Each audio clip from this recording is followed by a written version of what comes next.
এখানে না না এখানে একজন আর্টিস্টের প্রতি আরেকটা আর্টিস্টের সুসম্পর্ক থাকতেই পারে। একটা জিনিস দেখবেন যে এই ফিল্মে যদি কারোর সাথে কারো প্রেম থাকে, সেটা যদি বিয়ে পর্যন্ত না গড়ায়, তাহলে তার সঙ্গে সুসম্পর্ক থাকে না। রাইট? কেন থাকে না? পরবর্তীতে হিরো হিরোইন বা আর্টিস্টরা বিয়ে করে ফেললে, আমি যদি কথা বলি আবার বউ মাইন্ড করবে, ও যদি কথা বলে ওর স্বামী মাইন্ড করবে। তো সেক্ষেত্রে শাবনূরের সঙ্গে যাদের প্রেম ঘটিত ব্যাপার ছিল, তাদের সঙ্গে তার সুসম্পর্ক নেই। আমার সঙ্গে আছে। কেন আছে? তার মানে আমার সঙ্গে প্রেম ছিল না, বন্ধুত্ব ছিল।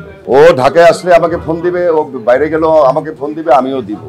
তার মানে আমার সঙ্গে শাবনূরের সুসম্পর্ক ছিল, এবং আমার ওয়াইফের বান্ধবী সে, আমাদের সঙ্গে ফ্যামিলির সম্পর্ক।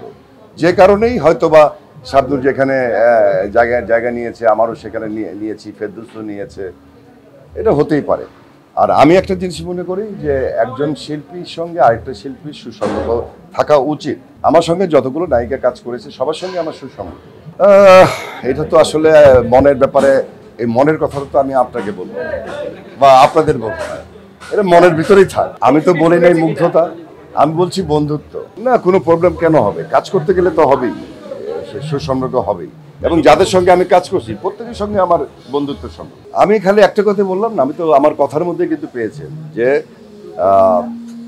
যে কাজ করে সেই ওয়েতে ভাইরাল হওয়ার চেষ্টা করে। আমি অভিনয় করি, আমি অভিনয় দিয়ে ভাইরাল হতে চাই। এখন বাকি যারা, তারা কি অভিনয় দিয়ে হচ্ছে না অন্য কিছু দিয়ে, তারা জানে। এটা আমার কিছু বলার নেই। বাবা দিবস, খুব একটা সুন্দর প্রশ্ন করেছেন। আমার বাবা নেই, 98-এ আমার বাবা মারা গেছেন।